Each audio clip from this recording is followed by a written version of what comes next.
What is the S&P 500 looking like this year? What has the first half of 2023 given us? Make sure to subscribe for a bunch of videos.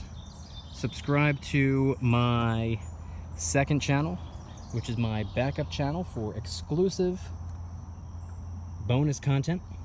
Get yourself some DYDSS merchandise to help support the channel in the biggest possible way.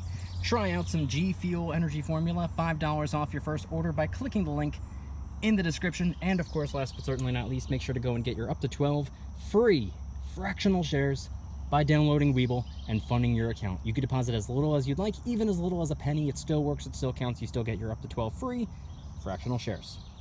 Webull link in the description.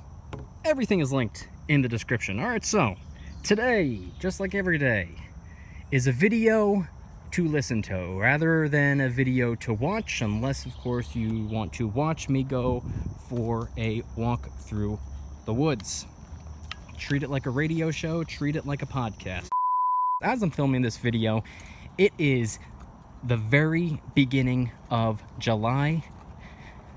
The market is currently closed, and the screenshots that I have on my phone, which I will be showing / reading off, year-to-date earnings for the first half of the year, from January 1st all the way until the last day of June. That's what these screenshots are.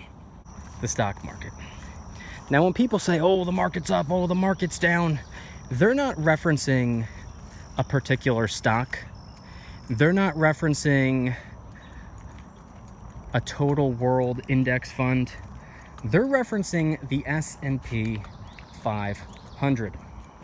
When people say the market, or, oh, I beat the market this year, they're referencing the S&P 500. The 500 biggest, best performing, publicly traded U.S. stocks, all wrapped up in one. When people say the market, that's what they're referring to, the S&P 500. It's an index fund or an ETF that tracks the S&P 500, which is virtually the same thing. 500 all in one. And by default, if one begins to lack, it will be swapped out immediately with the next best option. So you never have to worry about customizing the S&P 500. You never have to worry about, oh, which one of the 500 should I get rid of and replace with, what should I replace it with? You don't have to worry about any of that. It's all taken care of by default. It's all 100% automated. That's what the S&P 500 is. So, what is the S&P 500 looking like this year? What has the first half of 2023 given us?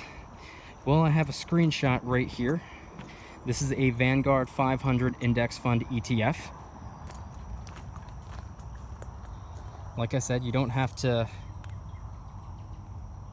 watch necessarily, but if you are watching, you can see this on screen. And if you're not watching, you're only listening, let me read it off. We are currently up 16.37%. This is the beginning of January, all the way to the end of June. Will we continue on this upward trajectory throughout 2023? Who knows? Will it drop back down at some point over the next 6 months? Who knows? Will we end the year in the green or the red? Who knows? But at the moment, we are up over 16% year to date. And just for perspective, the average annual rate of return for the S&P 500 is 8%, adjusted for inflation with dividends reinvested, about 8%. That's what you can expect on average. And when I say on average, I'm talking about certain years being up over 16%, certain years being down 10%, certain years being up 20-something%, certain years being down 3%, 6%, 12%. it all averages out to about 8%, or really 10%, but adjusted for inflation, closer to 8%. So right now we're up over 16%, almost 16.5% year to date. That's what the S&P is looking like right now. Not too shabby. Now, I don't know how many of you remember last year wasn't all too kind to us. I think we were down, we were either down 16% or 19%. I don't remember off the top of my head, but I want to say 16%. So I think we closed last year off, 2022, in the red, deep in the red, down, I believe, 16%. While the year prior, we were up, I believe it was up 24%. So, you know, kind of wild swings in recent years, but that just goes to show why the average annual rate of return, already adjusted for inflation, about 8%. It's because you're going to have some years where you're seeing the average annual rate of return of 8% for the year. Not too bad. 8 to 10%, pretty good. You're going to have some years where it's a little bit lower, maybe 3-4% for the year. Certain years a little bit better, maybe 12, 13, 14%. You're going to have some incredible years, up 16, 17, 20, 25%. You're going to have some terrible years, down 10+%. It all averages out.